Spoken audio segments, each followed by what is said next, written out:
Thank you, everyone. Uh, I'll just recite some prayers and then we'll get introduced to each other. Om Jnanatimirandasya Jnananjana Chakshurunmilitam Yena Tasmai Shri Gurave Namaha. Jai Shri Krishna Chaitanya Prabhu Nityananda Shri Advaita Gadadhar Shri Vasadi Gaura Bhakta Vrinda Hare Krishna Krishna Krishna Hare Hare Hare Rama Rama Rama Hare Hare.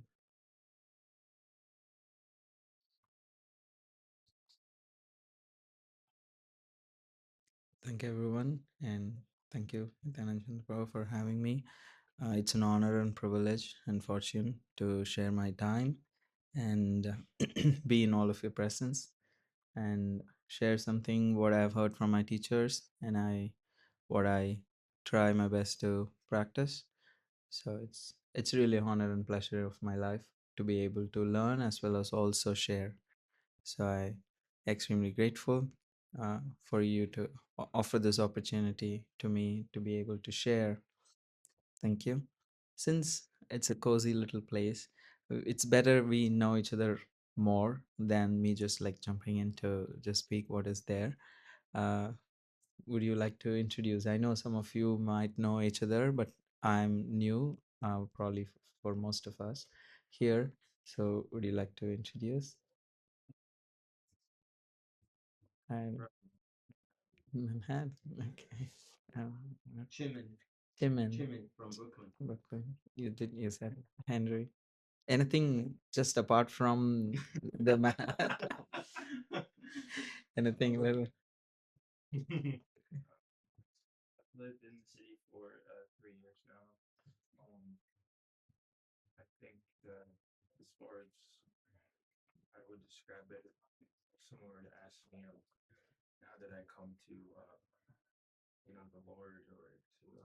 Bhakti.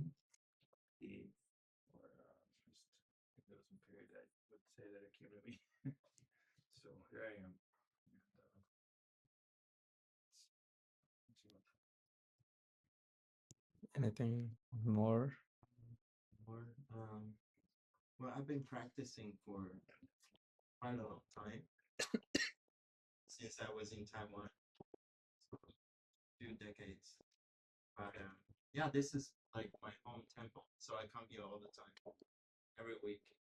It's amazing.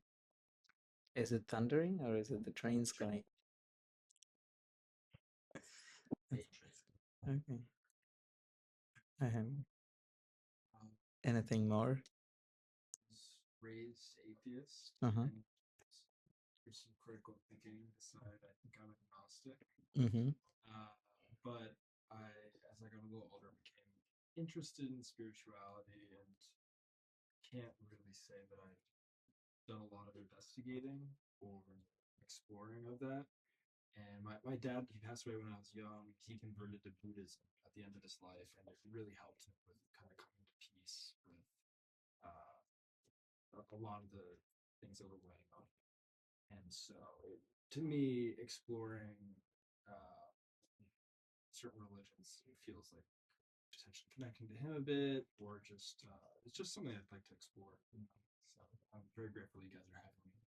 Thank you. Good to know that.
Thank you.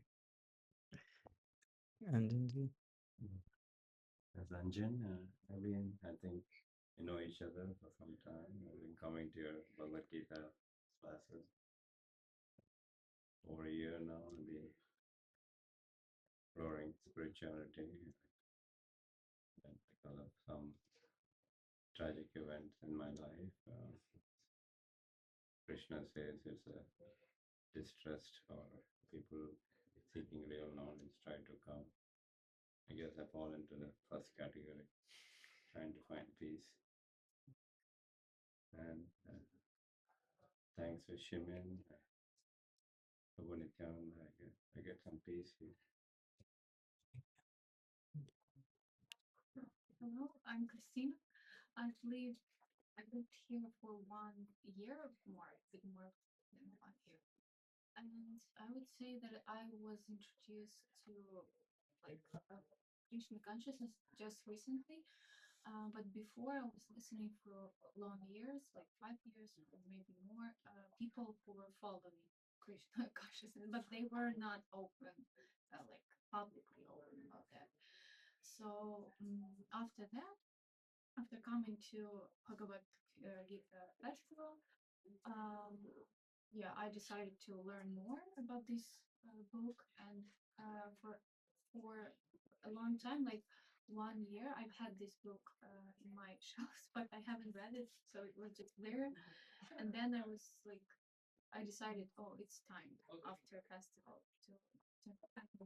Yeah, it's like a online from Malika Mala from Kazakhstan, I think. It's one of the teachers who organizes Russian-speaking classes of Bhagavad Gita. I also like I was thinking that why because I was very deep spiritual when I was in my childhood back in Ukraine, but when I start to study medicine, all of the like 9 years I was thinking that I'm atheist, and I became very depressed because there was nothing like I cannot find meaning in anything, and I was thinking that I should not looking for it, that it's like weakness, but all the time I feel some yearning to for some deeper meaning of everything, and several things which happened to my life, even how I ended up in America, was like big proof for me that God uh, that that I God have some plans for me. I don't know, and yeah, Christina showed me that like psychological lectures, which and it was so deep. Like my medical knowledge was 10 times weaker than all the things that they explained about how to live, how to eat, how to get up, when to get up, about three ignorance,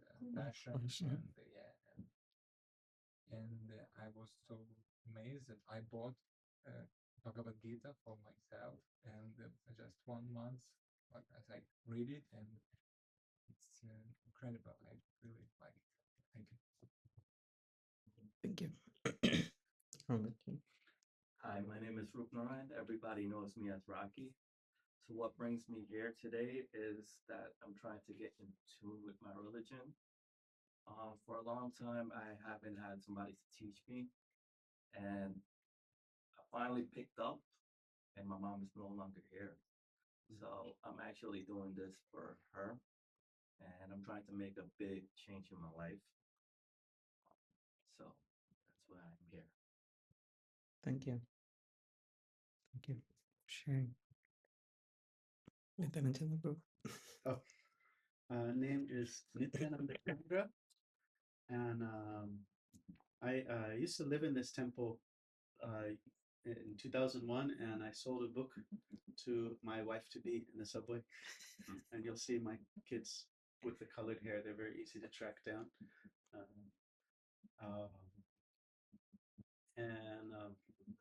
originally from Honolulu, and 3 years ago we moved back to New York. We were in Texas for like 17 years, and Oregon for about 10 years. We're back here. Thank you. New York City gained a lot by you moving here. Until what time is are we looking at for the? Hard cut off at 8. Okay. Early, 7:45, 50? that'd be good also. Yeah. Yeah. Okay. We usually have about 5-minute kirtan events. Yeah. Yeah. Really short. Give me and feel free to indicate me. Oh, Yeah. Means my start means we do have a lot to discuss, but within the time, I will share. I may cut out on the other extra parts and then just get to the message because it's just like 20 minutes or so. Um, I did have icebreaker kind of a question, like think of one small choice that made surprisingly big difference in your life. So you all can think of some choice which really made a big difference, and by making it, uh, or some you could also have lived without making that choice and it was a different kind of a life. So we all have that experience. So I'm just moving forward to the topic because of the line. Like there is uh, a lot of, how many of you have done a tarot card reading or like a horoscope, or like uh, palm reading, face reading? Yeah. So, so we all have this curiosity, what what the future holds for me. So it also comes with sometimes a misconception that everything is destined, because if someone can predict my future, that means whatever I do, anyway, that's what is going to happen. So a lot of people turn to this concept of fatalism, or assume that everything is anyway destined. So how does it make? They may take it as an excuse to not make proper choices, because if anyway everything is destined. However, the Gita, the Bhagavad Gita, does not speak about fatalism or destiny in terms of that everything is fixed, whatever you may be doing. It does not speak like that. Rather, Bhagavad Gita is a book of, or a science of choices, science of making choices. Because Arjuna is faced with a confusion and he turns to Krishna, and Krishna offers him a framework how to make a better choice in a given situation. So a lot of people in this world may trust palm lines or face patterns, so many things. But more than that, there are pattern lines in our life that is creating so much impact on our life. Like what time I wake up, what time I go to bed, and what kind of habits I have. What's my digital usage? What's the kind of food I eat? Do I work out? Do I not work out? Or how do I deal with other people? So all of these things actually affect the quality of our life. It does not mean like some aspects of a life may be fixed. The family I was born in, the kind of body I have, these things I did not choose. They were already destined. Maybe when will I die could also be destined. However, the quality of life in between is very much within my control, and that depends on the choices I make. And Krishna focuses on that a lot in the Bhagavad Gita. So so the spiritual science behind choice is that we are not this body, we are the conscious chooser. Because we might otherwise think that, oh, everything is destined. And when I say we are making the choice, who's making the choice? Is the body making the choice?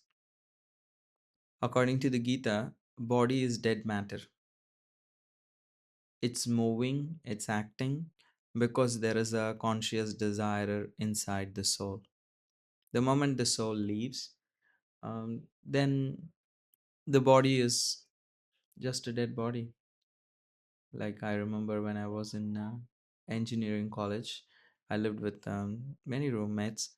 One of their grandfather passed away, and so he got a message that my grandfather is no more. So he wanted to go. see attend the funeral, and he wanted someone to go along. So I thought, okay, I'll join. He's a very good friend of mine, and we went there. It was a little remote, and we took time to get there, and a lot of people were there, and his one of his relative uh, was actually sitting outside the home, and in the interactions we realized that person was so fearful of a dead body, and they were so closely related to the person who passed away.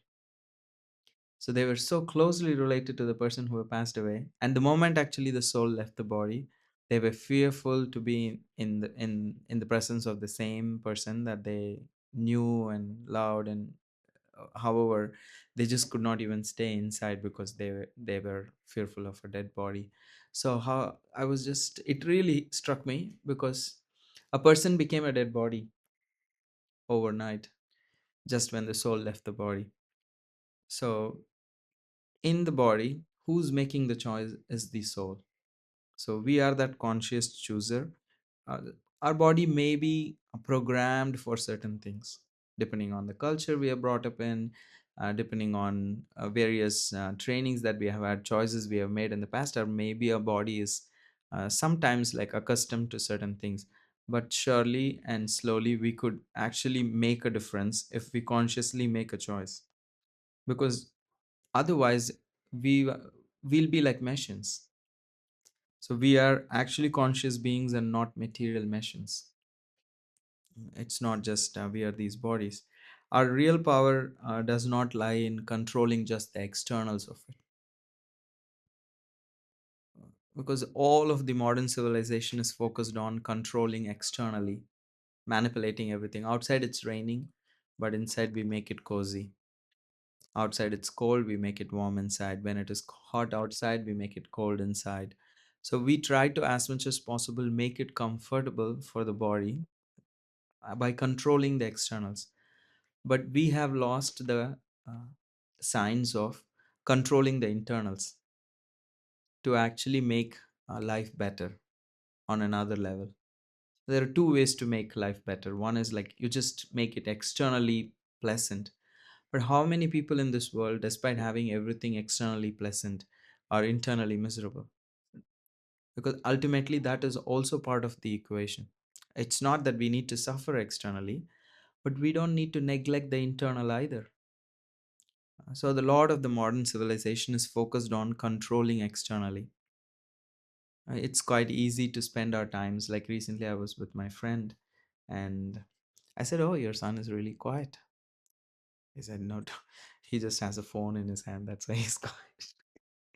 So he said, "The moment I'll take away the phone, he will not be."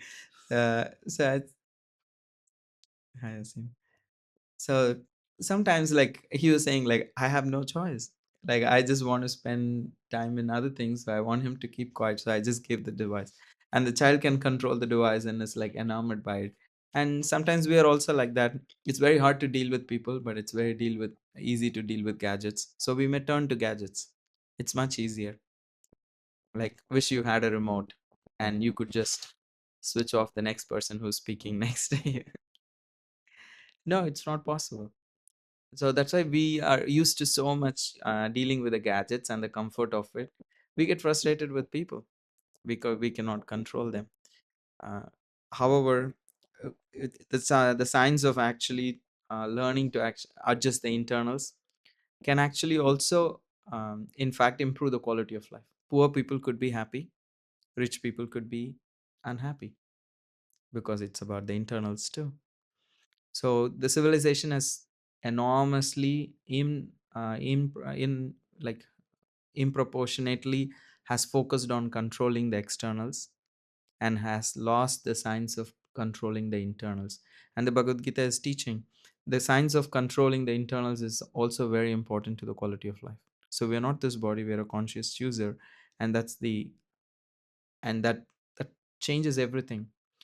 Same events, different response, different experience people have. I remember. Yeah. I was thinking that there is a fatalism that is there in the kind of the metaphysical outlook that we have in the West. that you are the body, you have a soul. So your body is who you are. So you can't do anything. You're not gonna. There's nothing to change because that's who you are, and you just have to just have someone save you and accept you. That's it. There's not nothing about growth or improvement because Mm, that's where you're at, and that's where you'll stay because that's who you are. You are the body, and all this anartas, everything in your mind, everything that's in your head, all your thoughts, those are you, mm, and that's it. mm. Yeah, that can limit people, their quality of life for sure. And also we see in this world, like, why do we all, why there is so much motivational speakers and coaches. There is a trust that we all could improve and make our lives better. There is an implicit faith that life could be actually transformed. Otherwise there is no point in so many coaches and motivational speakers. And what to speak of spiritual wisdom and books like the Bhagavad Gita. Why the book exists? Because it is possible for us to transform our lives. If there was no chance, then there is no point in actually speaking all of these things. If there was no space for us to actually improve the quality of our lives. So the whole idea is, like, are we ready to take responsibility for that? Are we ready to actually change something in our lives which could improve the quality of our own life? And because events could be the same, different people have different response and they all have experience a different outcome internally, at least. Uh, like, many times if you are using the subway in New York City, it's very clear that the train is stuck for like 10 minutes sometimes, and different people in the compartment will have different experience, like a different outcome or response to it. Somebody may not care about it, somebody may be frustrated about it. So each one's life is very different, but attitude, how people actually deal with it, is very, very different. So that attitude also, that response also changes. We can't always control the events that happen in our lives. Sometimes we may, sometimes we cannot. Like, is it going to rain? I can say, I can predict. Will the train be like stuck, and will my flight get cancelled? Recently I had that experience. You have no idea. Will my flight get delayed? No control. However, we can always design our response, and that science is much more important for the quality of life than just having an air condition or like a heating system, which is also important, but this is even more. We can always pick the weather, like today, but we can always pack our umbrellas, and that choice can actually change the quality of experience of our lives. So between what happens and how we react lies our future.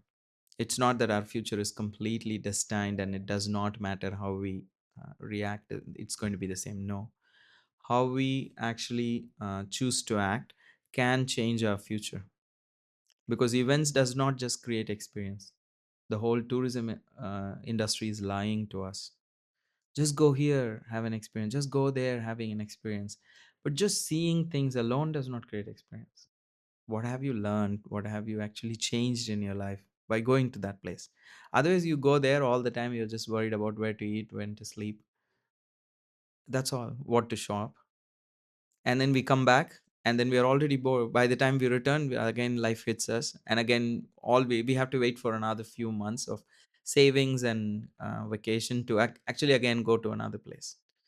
But what have we learned? What are we going to transform in our lives when we come back? Because that's where you're going to live the most. Travel, how long can you travel? Even if people, but some people think, oh, just becoming nomadic is great. But unless you learn an experience, nothing is going to change. Just the aspect of travel alone does not create experience. What we learn and how we actually change our choices, that response can create a better experience. And this is one important thing that we wanted to discuss. So it's a AAA framework for response. This is the main crux. So how do you predict your future? Through these three A framework, AAA framework. So it is, the first one is the attention. Where are we going to give my attention to? What is my attitude? And what am I going to act upon? These three things can actually change the quality of our future. So with attention, whatever is our mind focusing on, that's what is the quality of the mind is. A good mind is a mind which has good thoughts. People a lot focus on focused mind.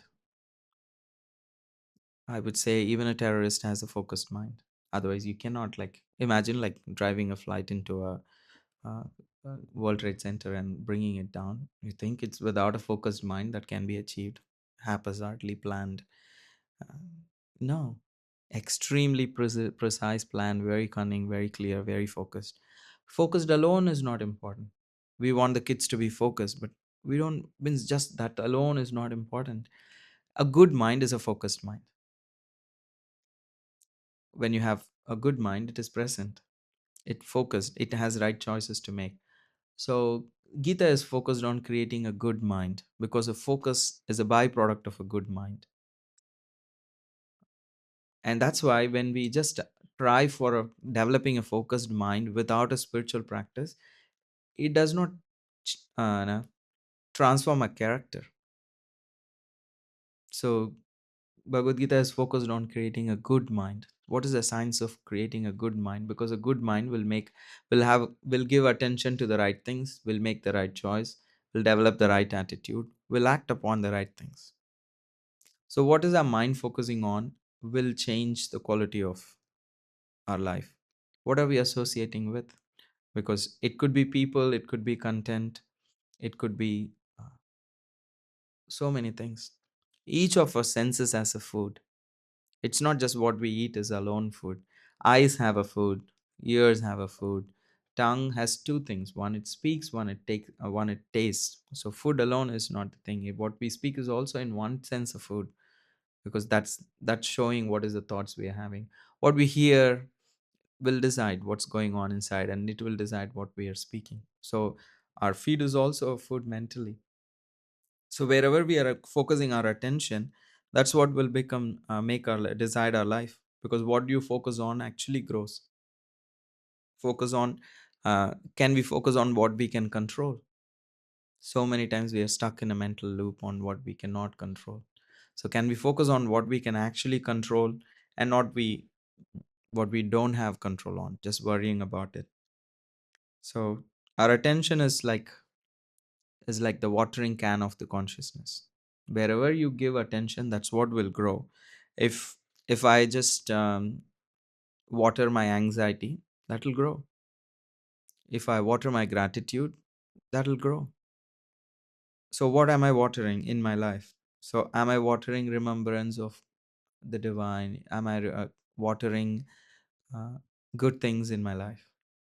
And that's based on what I'm giving attention to. We may think, yeah, I really want my life to be like this, but if if all the attention I give is to exactly opposite things, then it will show differently in my life.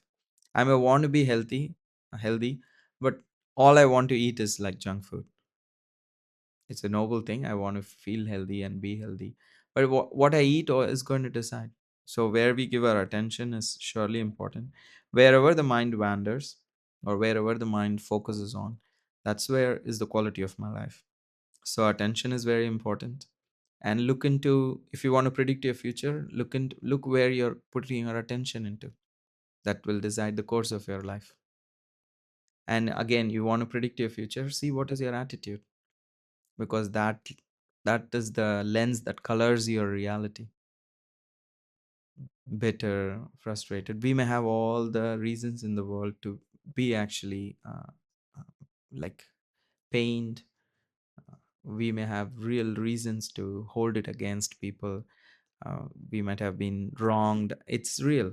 I have the same experience. However, there was a point in my life, like I was just uh, to the extent I have become bitter, and I have lost control of what choices I can make.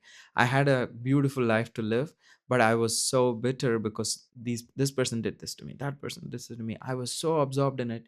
I was missing out actually living my life. I was so focused on them. I was completely losing my life. And my mentor really pointed out, you have so much space in your life where you could actually make difference. You could actually focus on other things and you can transform your life. And after 3 or 4 years, now I see the difference. Or like the formula I got was just focus on one thing you can actually do, which is within your control. And I said, that's such a small area. He said, don't worry, just focus on what you can actually change in your life. Just focus on that one small thing. And the more I focused, what I realized was my area was increasing. My area of influence was increasing. And there was a different quality of life that was getting created around me. Of course, there are many other things that was happening, but my choice also is very important, because destiny may determine the size of our life. Like I have a particular height. I wish I was 6 foot, but no, I am who I am. To a large extent, destiny has determined the size of my life, but my attitude determines the quality of my life. How many people who are 6 foot and plus, just because of their height, they are happy? Just because they are tall? Not necessarily, because there are certain things that we receive and it can actually help the quality of our lives. However, our attitude can really determine the quality of our life. A disabled person can have a better quality of life. A differently able person can actually have a better quality of life. And so how many people who are completely well built and perfectly all right, and they could make a great life, and they commit suicide? So many celebrities. I'm like, everyone is dying to be famous today, especially after the social media. The biggest aspiration is be famous. Being rich is second. First, be famous. Do even such stupid things to be famous. Being rich has become a second goal after the social media wave. And people are famous and they commit suicide. People are rich and they commit suicide. So, yes, destiny determines the size of our life, but our attitude can really determine the quality of our life. So, the first one to watch is, where is my attention going? And the second one to watch is, because it's very clear, it's very visible to us. If you just take stock of your day, you can see where your attention is going, at least externally. What is my screen time? How much I do things that matter to me. And then internally, sometimes I'm present with my book, but my mind is somewhere. That's another level of attention we need to give. But the second thing is attitude, is also very subtle. we are we all like look like well built, and we all like dress well, and we're like amazing, and then internally we are all wounded. We're all like scared cats. We're all like, we all have our, you know, they say, right, uh, if you just look into the internal room of our life, there are secrets hidden under the carpet. There is remorse hidden in some closet. There is regrets and remorse rotting in some corners, expectations spilled all over on a table, and what to speak of the worries that's strewn everywhere in the room. So the internal room is very different. Externally, we all look very together, but internally, there's a different story going on. So, how are we going to actually look into it and see what is my attitude? What am I fearful of? Why am I fearful of? Why do I act this way? The more we become aware of what's going on inside that attitude, then that will actually change a lot more in the quality of life. And after analyzing all of these things, it can just lead to a paralysis if there is no action. I'm just worrying about internally everything, but not doing things. So, action is also very important, because tiny choices can compound and make such a difference in life. One small thing that we change on a daily basis, which may even take a few minutes, can improve the quality of life a lot. What is because spiritual habits, even simple habits about health and organization. I'm a person who forgets things very easily. I tell my father, I have that's my inheritance from you. Like, where's my phone? Half of my life goes in just searching things. Where's my phone? Where's my spare things? Where's my watch? Where's my this? And sometimes it can be like really frustrating. So I was with my friend, and I said, "Oh my god, where's my?" I was just searching everywhere for my phone. And he said, why don't you like actually just choose consciously that your phone will always go into your left pocket of your coat? I said, oh, that's very smart. I never thought about that. So it was so hard for me to, of course, I don't wear coats all the time. I don't wear shirts which has pockets. I wear these plain unstitched cloths, so it doesn't have a pocket. That creates adds my complication. So so then whenever I was wearing coat and I was going outside, my friends' advice would come to my mind. Oh, okay, I need to keep it in my one pocket. This is where it goes. This is where it comes out of. So small things, but improved my quality of my life. What to speak of choosing to actually meditate, developing a right attitude towards things, or choosing to invest in something very spiritual and improving the quality of life. It can really, really compound and change how we live. This is a lecture that I gave in NYU recently. So it's it's college students. So I spoke about skipping one class isn't ruinous until it becomes a pattern. So look into the patterns of your life. What is one pattern that's really unhealthy, but somehow you cling on to it as a source of security, as an identity? You don't know anything else. You just go and hang on to it, even though it's not serving you. You just hang on to it. What Krishna is saying, look into it and change, develop a positive alternative. So that small spiritual habits like chanting, meditation, those things can actually change because the tiny hinges swing big doors. My life completely changed because I thought, I'm just starting this 10, 15 minutes meditation. I didn't think much about it. But I surely, as a college going kid, still I just kept to it every single day. And eventually I could see after a few months, oh, there's something changing in me. I couldn't put my fingers. When you said you were an atheist and later an agnostic, my heart was happy because the same story. I was from a religious family but didn't care to believe in anything.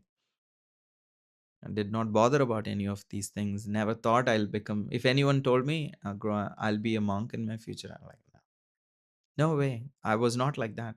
So everything changed when I started my meditation of Hare Krishna. I could see after 6 months there's something changing. I don't know what it is. I couldn't just put my fingers, but something changed. And I could not actually deny it because my heart was experiencing it. So then I took it more seriously. Then I started applying myself. Then I realized, oh, there's life is not about doing engineering and becoming a software engineer and making money, because that's what, as an Indian, average Indian, I was trained to think. And I was a software engineer. I was working one eventually for a few years. So, but I realized, oh, that's not just life is all about. There could be, I could live life in a very different way, and that spoke very close to my heart. So eventually I could make different choices in life. It all was small simple habits that I was developing. So basically, closing it out, if you want to have a different quality of life, events you don't have control. As I was saying, event plus response is equal to outcome. So events we cannot control, but our response we could control. Focus, what am I focusing on? That's your attention part. What mindset can I bring to this is your attitude part. And what can I do next is your action part. So here you have an opportunity. We are here to share a spiritual message that bring your attention to who you are. What is your purpose in this world? What is your connection with the divine? Bring your focus to that. Bring your focus internally. See what mindset you can bring. Like, even if you're new, or come with an open mindset. Okay, can this be another, what do you call, an aspect of truth that I have not explored before? Can this uh, be a different way to look at the same reality? I'm used to looking at the reality through a different lens. Can I change this lens and look at reality this way? Does it make more sense? Will it help me? So bring that attitude. What can you do? Yes, you're already done a great job by coming and making a choice to listen to a talk on spiritual subject matter on a Sunday evening. You could do so many things, but you have made a choice. What more you could do? Something very small, doable, that could actually give you an experience in life. So That's all I'm here to share. So you can predict your future based on the attention, based on where you're putting your attention, what is your attitude, and what actions are you actually doing. You can predict your future. You have all the control in the world. You have a lot more control over your life than we would like to believe. So please take control of your life, guided by the divine, guided by the spiritual wisdom. That's what is the spiritual wisdom is here for. The spiritual wisdom is not predicting your future. It is telling you you can design your reality. That's what Krishna said at the end of Gita. Arjuna, I have explained to you everything. I've told you everything. If you take this path, you will go down this road. This will happen. If you go down this road, this will happen. If you go down this road, this will happen. And he says, now use your intelligence and make your choice. So no one can actually act for us. No one can actually choose for us. Someone can actually try out. You can, your parents can give you money. You, your spouse can give you money. So many things people can actually offer us. But attitude, we have to choose. Attention, we have to choose.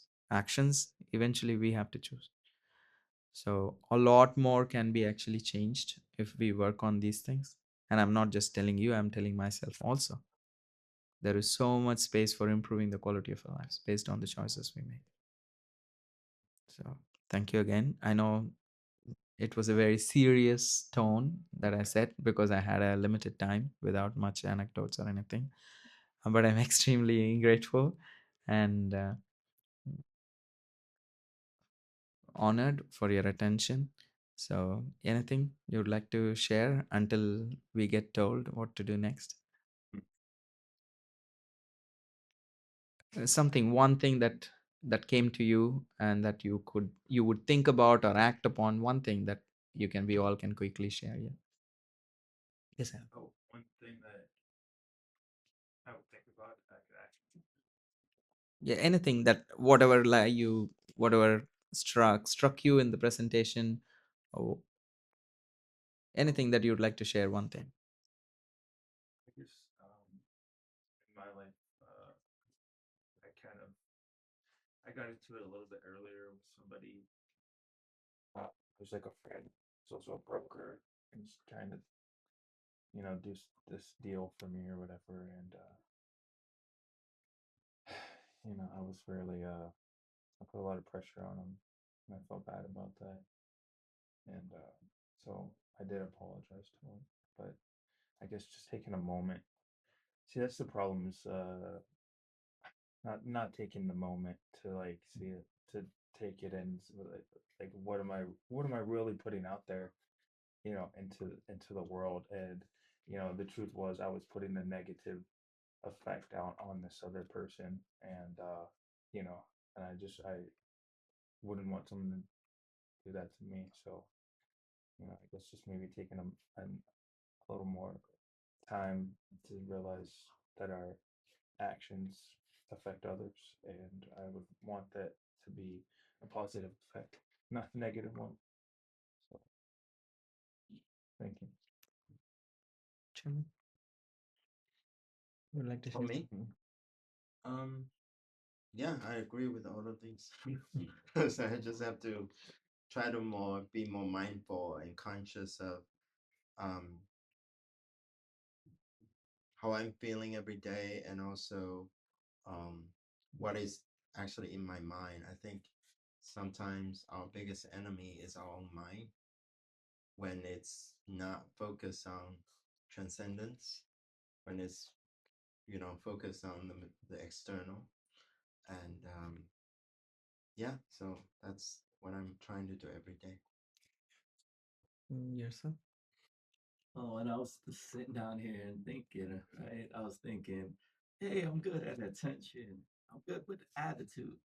But one thing I suck at is my actions Mm, as a person, because I take things to a different level. I have control to do the right thing, but I choose to snap. So I had, I need to work on my actions. what do you mean Thank by snap? And Snap. go from zero Oh, to slack. No. I go Snap. to Oh, okay. snap. Understood. Snap. Yeah, I go to a 0 to 100, like Oh, that. And okay, come I back. okay. That's what I gotta work on. Mm, My that action. got it. Henry, right? Thank you. Thank you. Yeah, I resonated with a lot of what you said. I think I've been struggling with what I choose to put my attention on. You spoke to a lot of things. I guess I deal with. But recently, especially, I've been focusing a lot on things that I can't really change, kind of like ruminating on it, and trying to think my way out of my problems, I guess, and haven't really gotten anywhere with it. And so I think just I had the thought to remind myself in the future, if I am going to be putting my attention towards these things that are distressing, at least have it be constructive time spent, and not just worrying. So yeah, thank you. That was really lovely. Asim? It struck me when you talked about chasing different experiences. We go to certain spaces, meet people, and like have fun. Try to figure out like how not to be awkward, trying to fit in certain situations, and then I go like, and then there's this performance or whatever, and then I go home, and I'm still me. Like I still like wish for that certain experience happened. Like if it was like amazing, I want that to just like keep going, like keep chasing these kind of experiences. But then internally, I'm still like my heart is still the same. Like I haven't like changed. Similarly, when I lived in different places, I moved around a lot in different states and different countries. Um, and every time I would like feel stuck, I would want to move to a different place or different apartment or like find different roommates. And like wherever I went, I just found myself. Like I was still me. And maybe my the surrounding is not the problem. Maybe I am the problem. Mm, Um, that's something that I'm currently working on. That's deep. that's pretty deep. Tisha. Well, attitude and action. My attention is pretty good, but the attitude, sometimes I feel it's a little negative or scared, nervous. And the actions are like, how do I do the job? It's so hard to just every day, every day. And the attitude, I just was the attitude and action. Perfect. Thank you for Thank you. Anjanji? I I know these principles, but to put it into effect is kind of hard because I know my attitude has to change, and sometimes I travel a lot trying to forget the pain, and basically you're traveling with your own pain wherever you go. Basically, it's inside. So the change inside. I know everything what, what Krishna says, and that sometimes you lose someone, it's the soul lives on,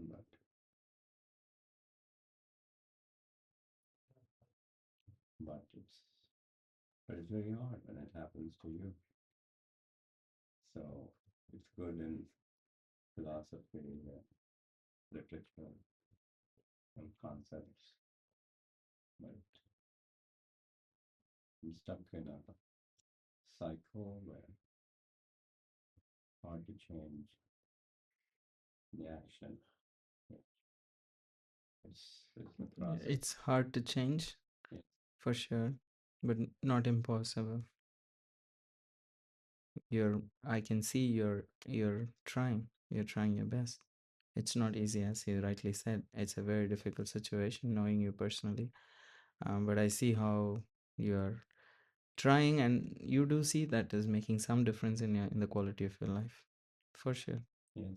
It may not have fully changed overnight, but surely it is making some difference. So yeah, continue. Thank you for sharing, Christine. So before sharing, I have a question that was, or I forgot, sorry, I forgot your name.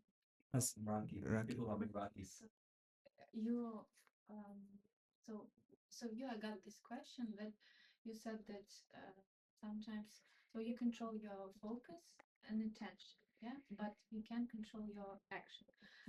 And the question is, if we really control our focus and attention, is it true that actions are gonna be okay, or maybe we're illusional that, oh, I I control my focus and I control my attention, but why it doesn't work? So it's I'm asking because of me also, but it's not for me. It's not.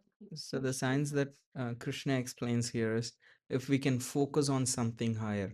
Literally, he says, "Mam dhyayanto," means if we can actually start meditating on a transcendental object, on the divine, then it gives mind an anchor, because we can just solve the problems on the same level of consciousness which created the problems. So there is a material consciousness, there is spiritual consciousness. So the problem, currently we are in material consciousness. Yoga is a process to actually transition to the spiritual consciousness. The process of bhakti yoga is a way to actually make the right choices in terms of trying to connect with the divine. So when we chant the mantra, we are focusing on a transcendental object. When we try to read Gita, when we try to heal all those choices in our life, gradually they'll give us the strength and gradually the attitude to be able to act better. So if a person is grateful in their thoughts, naturally they will act accordingly eventually also.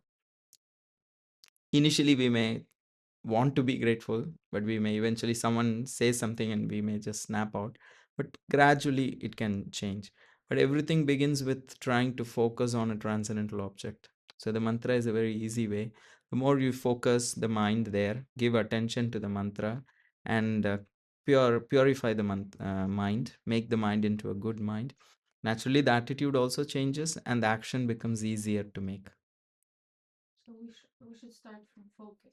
Yes, that is why the whole idea is going internal first. Trying to control actions first. No, Start. it's very hard. You can't just control your actions. Say sometimes you pull the arrow back before releasing.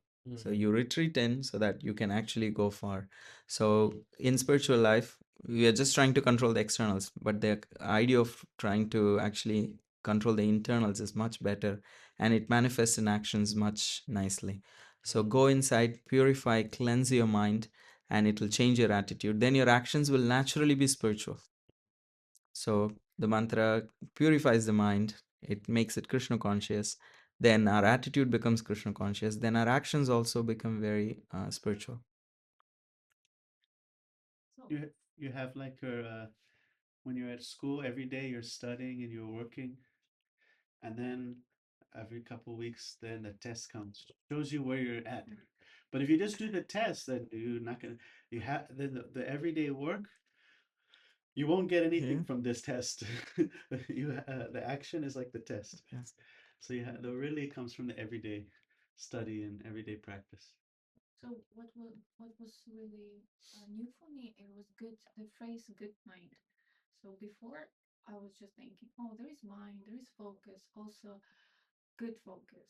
So I was focused to be focused, but I never I wasn't careful about what I'm focusing on. So if I'm working, I focus on work, but uh, That's work, necessary. That's yeah, necessary. it doesn't work always. So you're focusing on work, but sometimes you're not effective, even if you're trying to focus. So that was new, like that you need to work on good mind, and good mind creates like everything. Yeah. There is dental hygiene and there is mental hygiene. Thank you. And we have a doctor. Thank you for the lecture. I really like it. What things I remind myself and what will would like to bring up was attention and attitude. Because I think I sometimes I'm really good at it, like have a good attention, good attitude, and then I do something. But sometimes if something go wrong, especially wrong, which I was like, which I can control, and then I lose my attention or attitude. And I know I heard in the past that some kind of like a quote, it doesn't matter how many times we lose good attention or good attitude, only thing important how that we one more time should bring it back. Because I start to chant like already like 3 weeks or 4 every morning, and it's it's really deep to have this feeling that like divine consciousness, like that this kind of thing that you told, that the higher point of view of divine, like where is everything acceptable, that everything like have a purpose in like in that, like there is no duality of good and bad things, everything is unique. And but sometimes like throughout the day I lose this mindset, this attention, and I feel upset, like some material that things make me upset, and then I try to push my attention or attitude back, and that is a like game playing my mind. And I want to like share that it's like a training, yeah. And it's I was doing some sports and gym before, but for me it's much more interesting to get control of my mind. I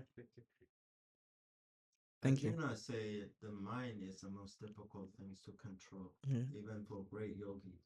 So it's expected your mind will waver, but what we have to try to do is to bring it back. And then the more you do that, your mind could stay fixed longer and longer, and then you'll be trending up. So that's what we can, improve. Actually, yesterday, we started our first Japa Sangha. It's like everybody come together and chant japa together and share realizations. So it's gonna be a once a month event. If you're interested, you're welcome to join us. Yes. That really help with the concentration actually, and you have a much more enhanced experience with your chanting the holy name, the jap, the mantra. So When it's happening? we just had our first one yesterday morning. In So that it's place? it, it's always gonna be on Saturday morning, 10 a.m. And the next one, tentatively, I'm thinking November 8th. And it's upstairs. It's on the loft, and you have this really big arch window and incense, and it's gonna be very nice. So once a month. Okay. So November 8th, probably. Yeah. Thank you. That's a good initiative. Thank you, everyone. Jai Shri Prabhupada, Hare Krishna. Thank you for your attention. We can So speak we on the same. give a nice round of applause. We have an act.